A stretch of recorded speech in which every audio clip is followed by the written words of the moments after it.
মহানবীর মেরাজ কখন? সালাতের পূর্বে, আগে। মহানবী মেরাজে গিয়ে সালাত আনেন।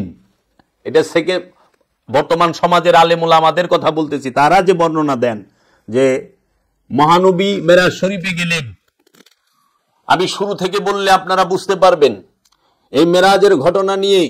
মেরাজের ঘটনা সত্য, শতভাগ, কোরআনে তার দলিল আছে, কিন্তু মেরাজ শরীফকে নিয়ে মিথ্যা হাদিস বানানো হয়েছে কোরআনের সাথে সাংঘর্ষিক। সেটা কি? মেরাজ শরীফের প্রথমেই হাদিসটি যে মেরাজকে কেন্দ্র করে, সেই হাদিসে যা দেখবেন মহানবীর সিনা চাকের কথা। মহানবীর সিনা চাক মানে মহানবীর হার্টকে, কলবকে, অন্তর দ্বারা জিব্রাইল আমিন পবিত্র করছেন। নাউজুবিল্লাহি মিন যালিক। কেন পড়লাম?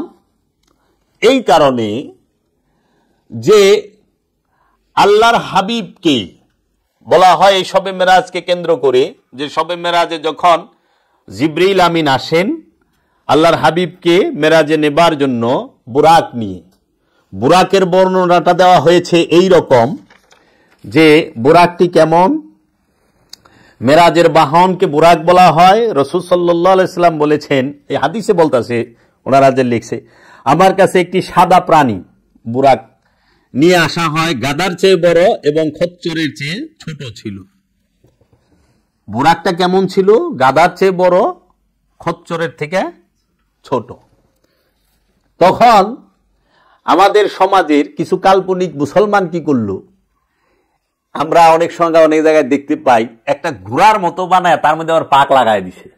দেখেন আপনারা অনেক জায়গায় দেখবেন, আমরা অনেক জায়গায় দেখতে পাই, যেটা বলে বুড়া, এটা আবার উড়ে এক ঝাপটা। আবার ওই যে আলেমুল্লাহ ওয়াজও করে, একটা ঝাপটা মারলে বলে সাত, এক আসমান নাকি দুই আসমান, বলে এক ঝাপেই জায়গা। তাইলে মহানবী মা উম্মে হানির ঘর থেকে মেরাজ শরীফে গেলেন, বুরাক নিয়ে এখানে আইলো। তাহলে গেলেন প্রথমে আবে জমজম কূপে, মক্কার সামনে। তো উম্মে হানির ঘর থেকে কাবা ঘর কতটুক দূর? অল্প একটু দূর। তো বুরাক যদি এক যাত্রায় শত শত মাইল জায়গা, হাজার হাজার, তো ওখানে তো অল্প একটু জায়গা। তো উনি কি কাইক দিছিলেন না পা থালায় দিছিলেন আমার জানা নাই। গবেষণার দৃষ্টি দিয়ে দেখতে হবে, যে যা বইলা দিব তাই খায় ভালাম না। আবার মক্কা মুকাররমা থেকে মসজিদুল আকসা জেরুজালেম খুব বেশি দূরে না, খুব বেশি দূরে না। ফিলিস্তিন মক্কা থেকে ৬,০০০ মাইল দূরও না, ৫,০০০ মাইল দূরও না, ৪,০০০ মাইল দূরও না, অল্প। এতটুক দূরত্বে মক্কা থেকে বলতেছে কি মসজিদুল হেরেম থেকে মসজিদুল আকসা রাত্রিকালীন ভ্রমণ করাইলেন। তাহলে মক্কা থেকে মসজিদুল হেরেম থেকে মসজিদুল আকসা কতটুকু দূর? আর আইটা গেলেও তো ৪০ দিন লাগবো না। আর মহানবীকে জিজ্ঞেস করা হয়েছে, ইয়া রাসূলুল্লাহ, মক্কা এবং মসজিদুল হেরেম এবং মসজিদুল আকসার দূরত্ব কতখানি? তখন আল্লাহর হাবিব বলছে ৪০ বছর। ৪০ বছর যদি আইটা যান, ৪০ দিন থেকে মানে ৯০ দিন সর্বোচ্চ লাগলে আপনি ৯০ দিনের ভিতরে যাই পারবেন, ৪০ বছর লাগবে না। তাহলে এটা আল্লাহর হাবিব কি ইঙ্গিত করেছেন? এই মসজিদুল আকসাটাই কি আর মসজিদুল হেরেমটাই কি? মুসলমান গবেষণা করবে সাধনার মাধ্যমে, রিয়াজতের মাধ্যমে, এইটা যে মসজিদুল আকসা কাকে বলে, মসজিদুল হেরেম কাকে বলে। কারণ প্রত্যেকটা জিনিসের দুইটা দিক আছে, জাহের এবং বাতেন। জাহেরি মসজিদুল হেরেম আছে, বাতেনি মসজিদুল হেরেমও আছে। জাহিরি মসজিদুল আকসা যেরকম আছে, বাতেনি মসজিদুল আকসাও আছে।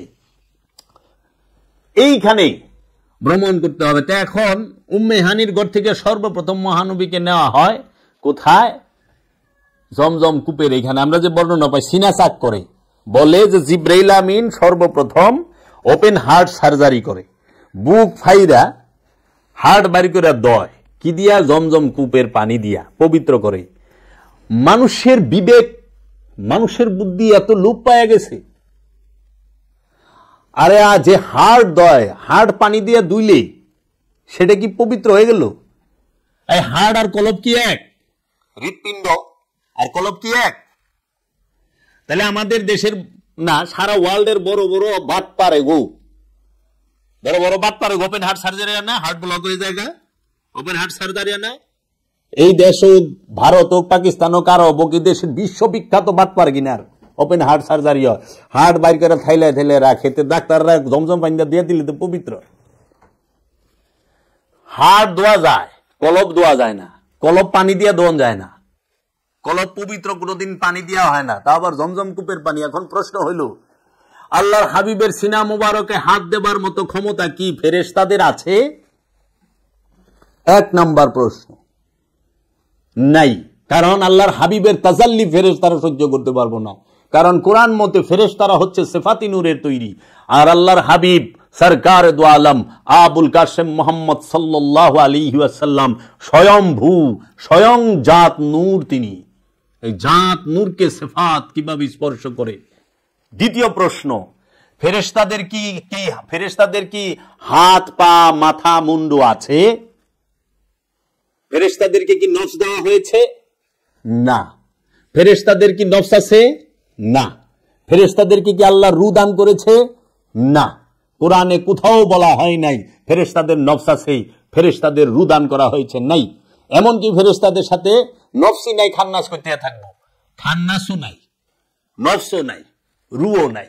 তাহলে ফেরেশতা কি? আল্লাহর সিফাতি নূরের তৈরি রোবট। বাবা জাহাঙ্গীর বইলা দিছে বুঝার লিগা, যদি বুঝতে চাও খাও খাইলা আজ্ঞাবহ। তার ব্যক্তি স্বাধীনতা নাই, ফেরেশতাদেরকে ব্যক্তি স্বাধীনতা দেওয়া হয় নাই। যদি ব্যক্তি স্বাধীনতা দেওয়া হয় তাহলে আর তার ফেরেশতা মাসুম থাকে না, গুনাহগার হয়ে যায়। কারণ ব্যক্তি স্বাধীনতা দিলে গুনাহও করব, ভালোও করব, দুইটাই করব। তো যার নফস নাই, যার রূহ নাই, তার দেহ নাই। কারণ নফসকে দাঁড় করাইতে গেলে দেহ লাগবে, দেহ ছাড়া নফস দাঁড় করান যায় না। তাহলে বুকটা ফারবো কি দিয়া? আতি যদি না থাকে, হাত নাই, ডাল নাই, তলোয়ার নাই, তে ওপেন হার্ট সার্জারি, হার্টটা বাইর করলো, আবার জমজম কূপের পানি উঠায় এটাতে ধুইলো। এই যে ছোট মহানবীকে সূক্ষ্মভাবে এই ওহাবি উমাইয়া আব্বাসিয়া রাজবংশের এই বেতনখোর মৌলবীরা এই তাদের টেকা খায়া এই মিথ্যা হাদিস মহানবীর নামে লেখা দিছে, মহানবীকে সূক্ষ্মভাবে ছোট করেছে। জিব্রাইলের ক্ষমতা আছে আল্লাহর হাবিবকে প্রশ্ন করার, আল্লাহর হাবিবকে স্পর্শ করার, তাজাল্লি হয়ে পারবো? আবার আল্লাহর হাবিবের কলব পরিষ্কার করে বলে জিব্রাইল ফেরেশতায়, ফেরেশতার কি ক্ষমতা আছে কলব পবিত্র? আল্লাহর হাবিবের কলবকে পবিত্র, নাউজুবিল্লাহি মিন যালিক। কোরআন বলছে প্রত্যেকটা নবী মাসুম, তাহারা নবী হইয়া আগমন করে, কেহ নবী আয়া হয় না। নবী হইয়া সমস্ত নবীগণ আগমন করছেন, নবীদেরকে পাঠানো হয়েছে। আমরা নবী পাঠিয়েছি, নবীদেরকে পাঠানো হয়, নির্বাচিত করা হয়। নবী সৃষ্টি হয় না, নবীকে সৃষ্টি করা হয় না, নফস সৃষ্টি হয়, নবী সৃষ্টি হয় না, নবীকে পাঠানো হয়। কাজ্জাকুম মিনাল্লাহি নূর ওয়া কিতাবুম মুবিন, তোমাদের কাছে স্পষ্ট নূর এসেছে আমার তরফ হইতে এবং স্পষ্ট কিতাব এসেছে। আল্লাহর তরফ থেকে নূর আসছে। নবী কি নূর, নবী কি কিতাব, স্পষ্ট কিতাব। তাহলে সেই নবীকে জিব্রিল নামক ফেরেশতা এই কথাটা কোরআনে কই পাইল?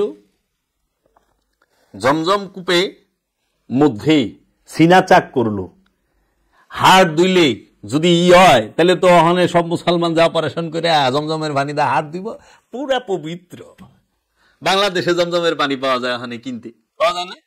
এক কাম করবি, কিনে যাইয়া সরোয়ার দিতে কাটাইয়া, ওখানে তো জিব্রাইল আছে, জিব্রাইল কাটাইয়া কি কয় না কয়, পাগল। কলব কারে কইটাই তো জানে না। হাড় আর কলব কি এক? হৃৎপিণ্ড আর কলব কি এক? বুঝতে পারে নাই যে ভবিষ্যৎ প্রজন্ম তাহারা আমাদের এই সলচাতুরি ধরে ফেলবে। ওপেন হার্ট সার্জারি করলো, সিলি করলো, কিন্তু কোনো দাগ নাই। আল্লাহর হাবিব রে কোনো রেস্টও লাগলো না, কিচ্ছু লাগলো না। রবে বসাইয়া গেলেন কোথায়? মসজিদুল আকসা, বাইতুল মুকাদ্দাসে। বাইতুল মুকাদ্দাসে গিয়ে সমস্ত নবীরা ওইখানে আসলেন। খুব খেয়াল করবো আমার কথা, কারণ আজকে শবে মেরাজ নিয়ে আলোচনা হবে। বাইতুল মুকাদ্দাসে যখন আসলেন, সব নবীরা আইসা ওইখানে উপস্থিত হইলেন। সব নবীদের সাথে আল্লাহর হাবিব 2 রাকাত নফল নামাজ, যেটাই হোক 2 রাকাত নামাজ পড়লেন, ইমামতি করলেন, নবীদের ইমাম। এখন পৃথিবীতে আমরা জানি কোরআন থেকে 25 জন নবীর আগমন হয়েছে। পৃথিবীর এক এক ভৌগোলিক সীমানা, এক এক দেশে এক এক নবীর রওজা, এক এক নবীর জন্ম। তো সব নবী বিভিন্ন দেশ থেকে, কোনো বিমান লাগে নাই, কোনো বাস লাগে নাই, কিচ্ছু লাগে নাই, আইসা হাজির বাইতুল মুকাদ্দাসে। খেয়াল করু, আবার নামাজও পড়লো। কিন্তু এই সমস্ত নবীরা কিন্তু সবাই পর্দা গ্রহণ করছে, শুধু মহানবী বাদে। মহানবী ছাড়া আর 24 জন যে নবী সবাই ইন্তেকাল করছে, দেহ ত্যাগ করছে। দেহ ত্যাগের পরে সব নবীরা মসজিদুল আকসায় আইতে পারলো, বাইতুল মুকাদ্দাসে, এবং সশরীরে আইলে। আবার ওনারা দেহ ত্যাগের পরে, ইন্তেকালের পরে নামাজও পড়ে। খেয়াল করু, ওরা যে বানাইছে মানে সিস্টেমটা, মরণের পরে নামাজ আছে রে বাপ। সাধারণ মানুষ মারার পরে তো কোনো নামাজ নাই। ওখানে নবী গো নামাজ পড়ায় ছেড়ে দিছে ইন্তেকালের পরে। নবীরা তো ইন্তেকাল করে না, কিন্তু ওহাবি গো বর্ণনা, ওহাবি ধরা খাইছে না, এই উমাইয়া আব্বাসিয়া ধরা খাইছে না, যে ইন্তেকালের পরে নবীরা নামাজ পড়ে কেমনে? তাও মসজিদুল আকসায় আয়া, বাইতুল মুকাদ্দাসে আয়া 2 রাকাত। আচ্ছা, সবাই নামাজ পড়লো, মহানবী ইমামতি করলো। মহানবী যে নামাজ পড়ল, এই নামাজটা ইমামতি করলো, নামাজের প্রয়োগ পদ্ধতি সেটা কেমন ছিল? আর সকল নবীরা মহানবীর পিছে নামাজ পড়লো কেন? গবেষণার বিষয় আছে না, জানার বিষয় আছে। তো এর পিছনে হাকিকত কি? কিন্তু দেখো, এই ওহাবিরাই মহানবী যে মিলাদে হাজির হয়, তুমি যদি দাঁড়াইয়া বলো ইয়া নবী সালাম আলাইকা, ইয়া রাসূল সালাম আলাইকা, ইয়া হাবিব সালাম আলাইকা, তখন ওহাবি কইব এটা তো শিরক, এটা তো বেদাত, এটা তো নাজায়েজ। কেন নাজায়েজ হুজুর? নবী তো ইন্তেকাল করছে, মারা গেছেন, নাউজুবিল্লাহি মিন যালিক। উনি তো আসতে পারেন না, উনি তো হাজির নাজির না, উপস্থিত না, আপনারা দাঁড়ায় সালাম দিবেন কে? ওহাবি ঠেটার গোষ্ঠী, খারিজি ঠেটার গোষ্ঠী, এরা কিন্তু এই উমাইয়া আব্বাসিয়ার পাঁচাটা গোলাম, এরা কিন্তু দাঁড়ায় কিয়াম করব না, সালাম দিব না। মাত্র 1400 বছর আগে আল্লাহর হাবিব দেহ ত্যাগ করছেন, সবচেয়ে লেটেস্ট নবী, সর্বশেষ নবী, মাত্র 1400 বছর। কিন্তু মহানবীর আগমনেরও হাজার হাজার বছর আগে বাবা আদম সে উপস্থিত হয়েছে, নূহ নবী উপস্থিত হয়েছে মসজিদুল আকসায়, ইয়াহিয়া নবী, ইদ্রিস নবী, সুলাইমান নবী, দাউদ নবী, ইউসুফ নবী, ইয়াকুব নবী, জাকারিয়া নবী, ইয়াহিয়া নবী, সমস্ত নবীরা, মুসা নবী, ঈসা নবী, সব নবী উপস্থিত হয়ে পারলো সশরীরে মসজিদুল আকসা, মসজিদুল হেরেমে 2 রাকাত নামাজও পড়া পারলো রসুলের সাথে। এবং পৃথিবীর বুকে, খেয়াল করো, পৃথিবীর বুকে মসজিদুল আকসা, সেইখানে সশরীরে আসলো, নামাজ, রুকু, সেজদা সব করলো। কিন্তু আল্লাহর হাবিব আশেকের মিলাদে হাজির হইতে পারে না। আশেকে সালাম দিলে, সালাম দিলে, আমরা হজ করবার গেলে যদি কে আসসালাতু আসসালামু আলাইকা যায় সামনে, এখানে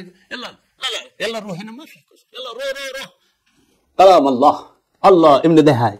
এই মদিনা শরীফে গেলে আমি যাইছি, ওহাবিরা খারা রয়েছে কতটি বেতন ঘর মৌলবি, এমনি দেখা। তাহলে মসজিদুল আকসায় সব নবীরা উপস্থিত 2 রাকাত নামাজ পড়ছে, এইটা ওহাবির মানতে কোনো কষ্ট হয় না। কিন্তু আল্লাহর হাবিব যদি আমরা মিলাদ পড়ি, কিয়াম করি, আমরা যদি বলি আল্লাহর হাবিব উপস্থিত হয়, আল্লাহর হাবিব উপস্থিত হইতে পারে, তাইলে ওকে জ্বালা ছিটা যায়, সেটা না রে, প্রতিবাদ করে না, বিরোধিতা করে না, আবার টিটকারিও করে। তাহলে ওইটা মানুষ কেমনে সশরীরে নবীরে নামাজ পড়ায় ছেড়ে দিছে? নবীর লেগে নামাজ আছে রে, আয় নবীর লেগে নামাজ আছে। নবী হলো গুরু, নবীকে পাঠানো হয়েছে মানবকে হেদায়েত করার জন্য। নবী হচ্ছে শিক্ষক, নবী সে মুআল্লিম, নবী ছাত্র না, শিক্ষক। নবী আসছে মুমিন পয়দা করার, মুমিন বানানোর জন্য। নবী মানুষকে আমানু বানাইবো, আমানুকে মুসল্লি বানাইবো, মুসল্লিকে মুমিন বানাইবো, এটা মুমিনের নবীর কর্তব্য। আর মুমিনে কি করবো? মানুষকে আমানু বানাইবো, মুসল্লি বানাইবো এবং মুমিনে পরিণত করে দিব। কোরআন, আল কোরআন, কোরআন দর্শন, এটা তো মিলে। কিন্তু এরা যে আজগবি শরীফের কথা কয়, কিন্তু মিলে না।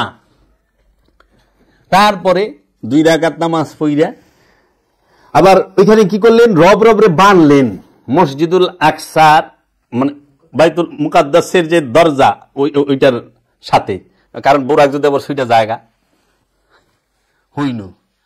আল্লাহর হাবিবের দিদারের লেগা আল্লাহ নিজে ডাকে, আর হে আল্লাহর হাবিব রে, যে বাহন লয়ে গেছে হেরেও বাইন্দা রাখন লাগে, আমার বুঝে খাটে না।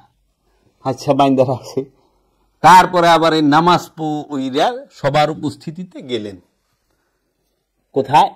প্রথম আসমানে যায় দেখে যে দেখা তো হয়ে গেছে।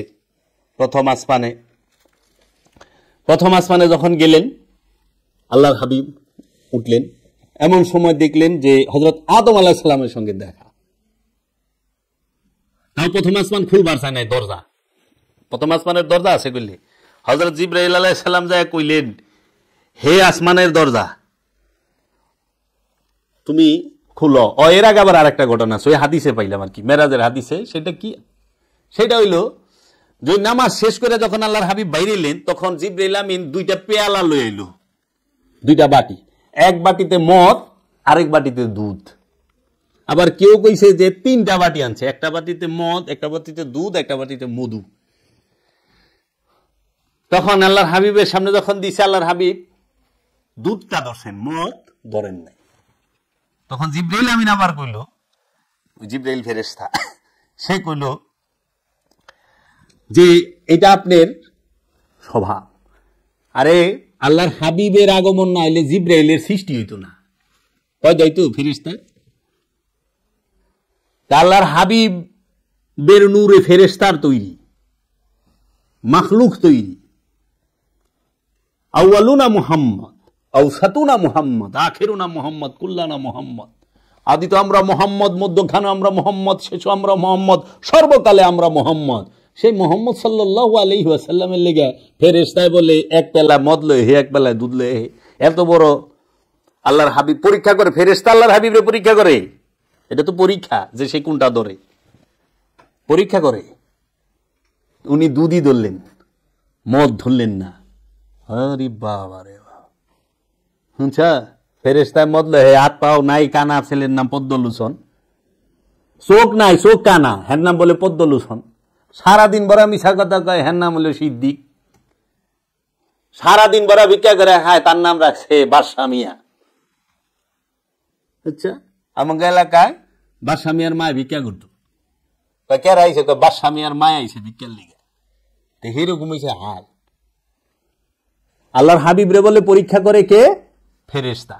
গেল ওইখান থেকে প্রথম গেলেন আসমানের দরজা, বলল জিবরাইল আমিন যে কে আপনি? আমি জিবরাইল, আপনার সাথে কে? এখন বললেন ইনি মুহাম্মদ সাল্লাল্লাহু আলাইহি সাল্লাম। তুই যা, খালি মেরাজের হাদিস লেখা গুগলে সারতে দেখ, বাইরে কেমনে, খালি পড়বি। এই কিতাবগুলা পইরা দেখিস তাদের যে কতটুকু সূক্ষ্ম ভাবে আল্লাহর হাবিবকে তারা ছোট করার চেষ্টা করছে। এইটাই উমাইয়া আব্বাসিয়া এবং এই ইহুদি নাসারাদের অপচেষ্টা, আল্লাহর হাবিবকে ছোট করার জন্য, আল্লাহর হাবিবের শান মান মর্যাদাকে ছোট করার জন্য। কারণ আল্লাহর হাবিবের শান মান আল্লাহ দিলে কি মোল্লা ওই উমাইয়া আব্বাসিয়া সহ্য হয় না, ওয়াহাবি সহ্য হয় না। ওরা অগ দিয়া নবীরে মাপে, মোল্লা দিয়া মোহাম্মদ মাপবার আইস। তখন বলল হ্যাঁ খুলছে। খোলার সাথে সাথে দেখে যে হযরত আদম আলাইহিস সালাম প্রথম আসমানে, আদম নবীর সাথে দেখা। তিনি বললেন মারহাবা, মারহাবা, হালেন সাহালেন, ঠিক আছে। পরে কল্যাণের জন্য আল্লাহর হাবিবের দোয়া করলেন আদম নবী। আদমের বাপ হইল মহানবী, আদমের বাবারও বাবা, কাবারও কাবা, কাবার কাবাকে মহানবী, বাবার বাবাকে মহানবী। তা আদম নবী মহানবীর কল্যাণের লেগে দোয়া করলো। মহানবীর কি কল্যাণ হবো যে রাহমাতাল লিল আলামিন? রাহমাতাল লিল আলামিনের লেগে কল্যাণের কোন দোয়া আছে রে? কহ কি শিখায়, তোরা কি শিখবি? তারপরে দ্বিতীয় আসমানে গেলেন। দ্বিতীয় আসমানে দেখা হইল হযরত ইয়াহিয়া আলাইহিস সালাম ও হযরত ঈসা আলাইহিস সালাম, দুইজনের সাথে। এরা সবাই সশরীরে আছে ওইখানে। দেখাটা কিন্তু সশরীরেইছে, এই বডি লইয়া, রুহানি ভাবে না, সশরীরে দেখা সাক্ষাৎ হইল। ওই যে কথা বিনিময়, মারহাবা, হ্যাঁ, আহলেন সাহলেন। তারপরে ইয়াহিয়া নবী এবং ঈসা নবী, এরা দুইজনও কল্যাণের জন্য দোয়া করছে। আচ্ছা, আল্লাহর হাবিব তিন নবীর লগে দেখা হয়ে গেল অলরেডি দুই আসমানে, প্রথম দ্বিতীয়। তৃতীয় আসমানে আল্লাহর হাবিব যখন বুরাক নিয়ে যাইতেছে, তখন তৃতীয় আসমানে যায় দেখা হইল হযরত ইউসুফ আলাইহিস সালামের সাথে। তিনিও খোশামদেদ, মারহাবা, আহলেন সাহলেন বইলা কল্যাণ কামনা করলেন। তার সাথে সাক্ষাৎ হইল, গেল। প্রত্যেক আসমানে এক এক নবী সশরীরে আছেন। আবার মসজিদুল আকসায়ও বাইতুল মুকাদ্দাসে নামাজ পড়বার লেগে সশরীরে এক এক দেশের থেকে, এক এক দেশে এক এক নবীর মাজার, এক এক দেশে এক এক নবীর রওজা, ওই সমস্ত রওজাতে সব নবী সশরীরে বাইতুল মুকাদ্দাসে 2 রাকাত নামাজ পড়বার লেগে আয়া পড়ছে। কিন্তু মহানবী শুধু আমাগো সাথে দেখা সশরীরে দিতে পারেন নাই, পৃথিবীতে আসতে পারেন, এটা ওয়াহাবি কয়। নাউজুবিল্লাহি মিন যালিক। কোন নবীর লগে আল্লাহর কথা কইতে জিবরাইল ফেরেশতা লাগে নাই, জিবরাইল নামক ফেরেশতার লাগে নাই। শুধু মহানবীর সাথে আল্লাহ রাব্বুল আলামিন যে 23,000 কি 24,000 বার যায় ওহি পাঠাইছে, একবারও সরাসরি পাঠায় পারে না জিবরাইল ছাড়া। ওই যে হুজুররা কানে দেখা, ও জিবরাইল যাও যাও যাও আমার হাবিবকে গিয়ে বলে আসো, ও জিবরাইল, এমনি করে কয় না, কি সুন্দর করে তিনালি টাইনা কয়। আল্লাহ এমনি কথা কয়, জিবরাইল ছাড়া আল্লাহ একটা কথা কয় না। মা মরিয়মের লাগে আল্লাহ সরাসরি কথা কইল, কোরআন প্রমাণ দিতেছে। মা আসিয়ার সাথে, মুসা নবীর মার সাথে আল্লাহ সরাসরি কথা কইল। মা হাজেরার সাথে আল্লাহ সরাসরি কথা কইল। খালি আল্লাহর হাবিব সরকারে দু আলম আবুল কাসেম মুহাম্মদ সাল্লাল্লাহু আলাইহি সাল্লামের মার সাথে, মা আমেনার সাথে আল্লাহ কথাই কইল না। আজ পর্যন্ত কেউ শুনছে মা আমেনার সাথে আল্লাহ কথা কইছে? না। এর কারণ বুঝলাম না, এটা মাথায় ধরে না যে মহানবীর সাথে কথা কইতে গেলে কেন আল্লাহ জিবরাইল লাগলো, আর মহানবীর মার সাথেই বা কেন আল্লাহ কথা কইল না? সব নবীর মার লাগে আল্লাহ কথা কইল। কি প্রশ্ন আয় না? এইটা অনাগত কালের ইয়েরা খুঁজা বাইর করব যে কোন হানে গলত আছে। তখন ওইখানে পাইল ইউসুফ নবীর লগে দেখা গেল। তারপরে গেল চতুর্থ আসমানে, বুরাকে চড়ে জিবরাইল সাথে চলে যাওয়ার সময় দেখা হইল চতুর্থ আসমানে হযরত ইদ্রিস আলাইহিস সালামের সাথে। ইদ্রিস নবী মহানবীর কত শত শত বছর আগের নবী, তার সাথে সশরীরে দেখা হইল। আহলান সাহলান মারহাবা, খোশামদেদ কথাবার্তা হওয়ার পরে আবার তিনি কল্যাণের জন্য দোয়া করলেন। দোয়া লয়ে আল্লাহর হাবিব আবার গেলেন। এরপরে পঞ্চম আসমানে গেলেন। পঞ্চম আসমানে আল্লাহর হাবিবের সাথে দেখা হইল হারুন আলাইহিস সালামের। হযরত হারুন মুসা নবীর ভাই, হারুনের সাথে দেখা কথাবার্তা হইল। ওই যে ঠিক ওই রকমই খোশামদেদ আহলেন সাহলেন মারহাবা বইলা চলে গেল। তারপরে গেল ষষ্ঠ আসমানে, ষষ্ঠ আকাশে যাওয়ার পরে দেখা হইল হযরত মুসা কালিমুল্লাহর সাথে। কোথায় দেখা হয়েছে? ষষ্ঠ আসমানে হযরত মুসা কালিমুল্লাহর সাথে। মুসা কালিমুল্লাহর সাথে দেখা হওয়ার পরে কথাবার্তা হইল। আল্লাহর হাবিব সপ্তম আসমানে চলে গেলেন। সপ্তম আসমানে দেখা হইল হযরত ইব্রাহিম আলাইহিস সালাতু ওয়াস সালামের সাথে। তিনিও কথাবার্তা বললেন। বলার পরে সিদরাতুল মুনতাহা পার হইলেন। কারণ এই সপ্তম আসমান সিদরাতুল মুনতাহার নিচে। কারণ সৃষ্টি জগতের শেষ সীমানার নাম হইল সুলতানুন নাসিরা সিদরাতুল মুনতাহা। এই সিদরাতুল মুনতাহা হচ্ছে সৃষ্টির শেষ স্টেজ। ফেরেশতারা সিদরাতুল মুনতাহার উপরে যায় পারবো না, কারণ ফেরেশতার সৃষ্টি লামকামে যাওয়ার অধিকার ফেরেশতার নাই। ওনে গেলে তাজাল্লিতে ফেরেশতা জ্বলা যাইব। যে ফেরেশতা লয়ে গেছে এই ফেরেশতা তো সিদরাতুল মুনতাহা আমি আর যায় পারব না। কেন? এর মাঝে আবার এক আসমানে দেখতাছে, আমি কিতাবেও পড়লাম যে এক ফেরেশতা এক লোকের মাথায় দইরা এইরকম এক আতুল লয়া মাথার মধ্যে এমন ভাবে পিটাইতেছে, মগজ সিটটা পিটতে যায় ইতেছে, আবার বলা আবার পিটায়। তখন দয়াল নবী বলে জিগায় ফেরেশতারে, ইনার এরকম পিটাইতেছে গে? তো উনার ফেরেশতা বলে যে উনার এরকম শাস্তি দিতেছে, উনি নামাজ পড়তো না, নামাজ কাজা করছে, নামাজের শাস্তি দিতেছে। তখনও কিন্তু মহানবী মেরাজে যাইতেছে। খেয়াল কর। আচ্ছা, মহানবী সিদরাতুল মুনতাহা পার হইয়া লামাকানে গেলেন। সুম্মা দানা ফাতাদাল্লা ফাকানা কাবা কাউসাইন ওয়া আদরা। দুই ধনুকের ব্যবধানে আল্লাহর হাবিবের সাথে আল্লাহর সাক্ষাৎ হইল। অনেক রাওয়ায়াত আছে, অনেকভাবে বলা হয়েছে যে কেউ বলছে 27 বছর, কেউ বলছে 27,000 বছর, কেউ বলছে 27 লক্ষ বছর, কেউ বলছে এইভাবে সর্বশেষ যেটা 27 বছরই পাওয়া যায়। তো মহানবী মেরাজ শরীফে রইলেন। এখন মেরাজ শরীফ থেকে আইসা পড়ব, এমন সময় মহানবী কি নিয়ে আসবেন? উম্মতরে তো মহানবী বলে নাইলে আমন কামে যায়। তো আল্লাহর কাছে চাইলেন যে আমার উম্মত, মহানবীর বলে আল্লাহ 50 ওয়াক্ত নামাজ উপহার হিসাবে দিয়া দিল। এই 50 ওয়াক্ত নামাজের ঘটনাটা সর্বপ্রথম যে তাফসীর কারক আমদানি করেন, লেখেন, তার নাম হইল তাফসীরে কাশশাফ। তাফসীরে কাশশাফের লেখক যিনি, তিনি হলো মুতাজিলা ফেরকার অনুসারী।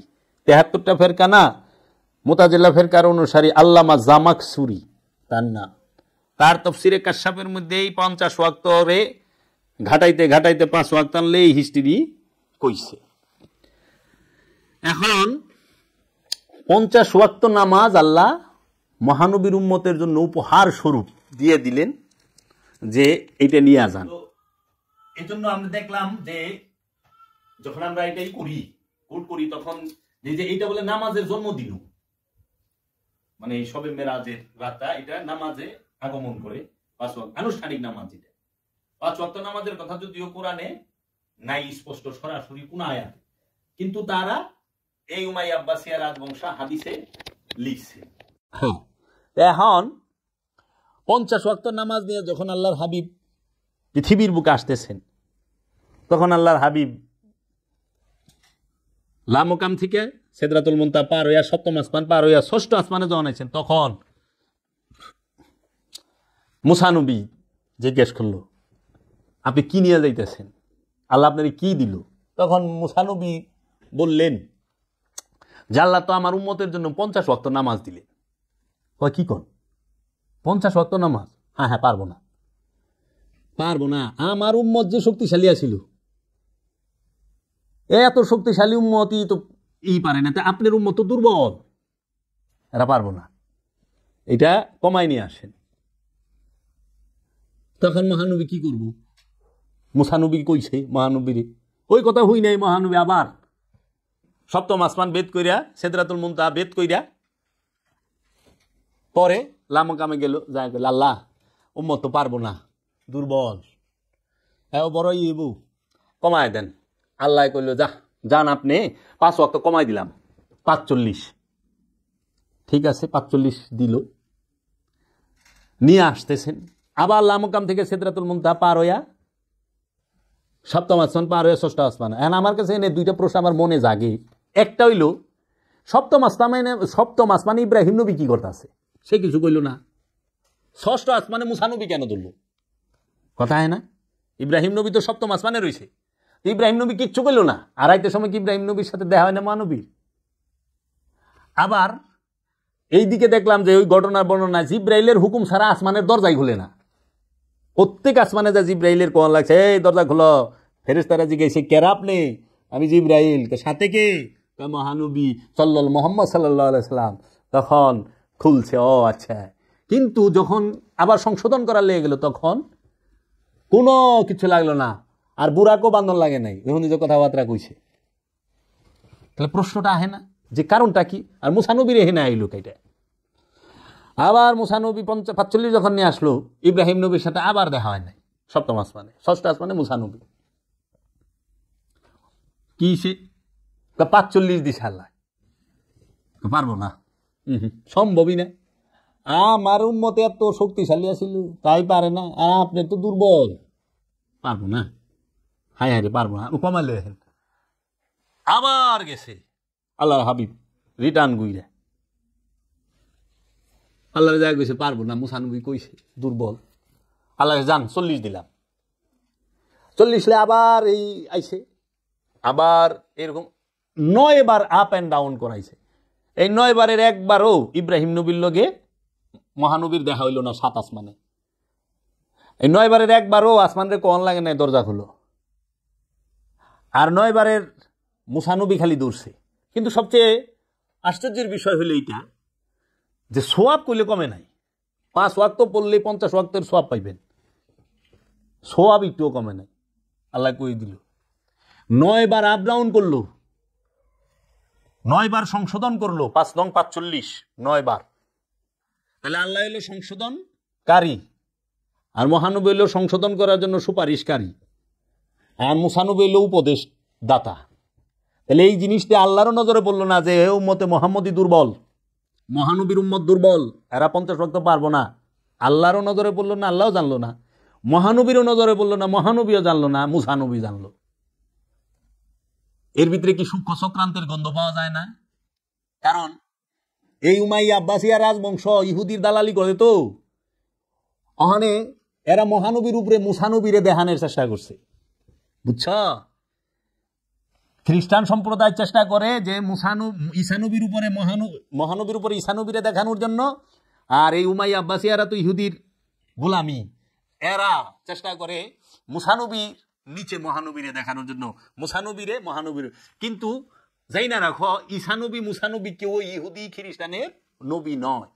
ঈসানবী মুসানবী মহানবী পৃথিবীতে 25 জন নবী, প্রত্যেকটা নবী দিন ইসলাম প্রচার করছে। দিন অর্থ স্বভাব, ইসলাম অর্থ আত্মসমর্পণ। আত্মসমর্পণের স্বভাবকেই প্রচার করে গেছে আল্লাহ নবীরা। এরা কোনো জাতের জন্য আসে নাই, এরা কোনো দেশের জন্য আসে নাই।